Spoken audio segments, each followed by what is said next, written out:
Hello everyone, আজকের ভিডিওটা কিন্তু আমার কাছে অনেক স্পেশাল। কেন স্পেশাল সেটা তোমাদেরকে বলি। কারণ আমি ফেসবুক থেকে কিন্তু আমার ফার্স্ট পেমেন্ট পেয়ে গেছি ফাইনালি। তাও পেয়েছি তাও প্রায় 2 মাস মতো হয়ে গেছে, তাই তো? প্রায় 2 মাস মতো কিন্তু হয়ে গেছে, বাট তোমাদের সাথে শেয়ার করা হয়নি। কারণ আমার একটা উদ্দেশ্য রয়েছে, সেই জন্যই তোমাদের সাথে শেয়ার করা হয়নি। তো যাই হোক, ফার্স্ট পেমেন্টটা পেয়ে তো আমি অনেক খুশি, কারণ আমাকে অনেকটাই কষ্ট করে পেতে হয়েছে। অনেক সময় কি হয় যে অনেকে স্টার গিফট করে বা কিছু করে, তো সেই সব করে কিন্তু ফার্স্ট পেমেন্টটা অনেকেই পেয়ে থাকে, বাট আমি কিন্তু সেইভাবে পাইনি। আমাকে কেউ স্টারও গিফট করেনি, আমি কিন্তু পুরো টাকাটা খেটে ফেসবুক আমাকে দিয়েছে। তো যাই হোক, ফার্স্ট পেমেন্টটা তো এই যে আমার হাতে, এখানে কিন্তু পুরো টাকাটা নেই, এখানে কিন্তু কিছুটা টাকা রয়েছে।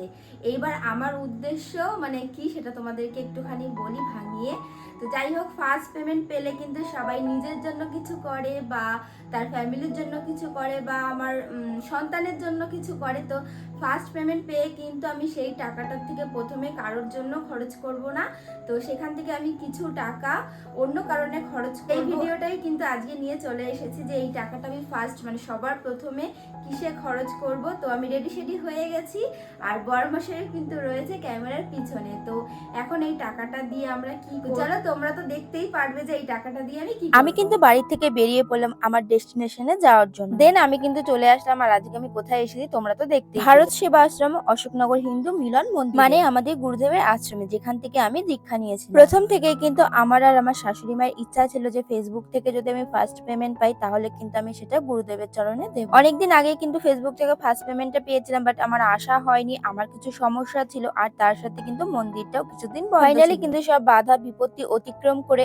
আজকে যে আসতে পেরেছি সেটা কিন্তু আমার খুবই আনন্দ। মন্দিরের দায়িত্বে যিনি ছিলেন তাকে কিন্তু আমি সমস্তটা বলি। আমি যেহেতু অনেকদিন আগে থেকে ভিডিও করি, তিনি কিন্তু সবটাই জানতো। ফাইনালি যখন আমার ইচ্ছাটা পূরণ হয়েছে, তাই টাকাটা কিন্তু আমি তার হাতে আজকে জানো তো ভাগ্যটা আমার অনেক ভালো, কারণ মন্দিরে কিন্তু আজকে স্বামীজি আমার উদ্দেশ্যটা শুনে কিন্তু সবাই একটু অবাকও হয়ে গেছিল, আবার অনেক খুশিও হয়েছে। স্বামীজি জানো তো আমাকে বললো যে তুমি অনেক কষ্ট করে যেহেতু টাকাটা পেয়েছো, তাই গুরুদেবের চরণে ঠেকিয়ে গুরুদেবের নামে দান করে বক্সের মধ্যে রেখে দাও। তোমাদের অনেকের মাথায় হয়তো এই ভাবনাটা আসতে পারে যে আমি কত টাকা দান করলাম আর কত টাকা আমি ফেসবুক থেকে ফার্স্ট পেমেন্ট পেলাম। দেখো, আমি কত টাকা পেলাম আর কত টাকা দান করলাম সেটা কিন্তু আমি কিছুতেই কাউকে বলতে পারি না। খুব বেশি অ্যামাউন্ট না হলেও কিন্তু আমি যতটুকু পেয়েছি আমি কিন্তু ততটুকুতেই খুশি, কারণ এটা কিন্তু আমার পরিশ্রম করে পাওয়া টাকা। অনেকেরই জানো তো ভুল ধারণা যে এই মাসে আমি যত টাকা পেয়েছি হয়তো প্রত্যেক মাসে মাসে আমি সেই টাকা, সেটা কিন্তু একদমই না। ফেসবুক বলো আর ইউটিউব বলো, সবকিছুতেই কিন্তু কিছু রুলস আর রেগুলেশন আছে, সেগুলো যদি আমি কমপ্লিট করতে পারি তাহলেই কিন্তু সেটা পসিবল। সব প্ল্যাটফর্মে কিন্তু কিছু নিয়ম আছে, ওদের নিয়ম অনুযায়ী যদি আমরা ডলার জমাতে পারি তাহলেই কিন্তু আমাদের পেমেন্টটা ঢুকবে, আর যদি না জমাতে পারি তাহলে কিন্তু পেমেন্টটা ঢুকবে না। আমার আর মায়ের ইচ্ছাটা কিন্তু পূর্ণ হয়ে গেল। সেকেন্ড যে ইচ্ছাটা সেটা কিন্তু আমার মাম্মামকে নিয়ে। ফেসবুক থেকে আমি যতটা টাকা পেয়েছি সেটা দিয়ে তো আর পসিবল না যে মাম্মামকে কোনো সোনার জিনিস আমি বানিয়ে দেব, কারণ সোনার দাম কিন্তু এখন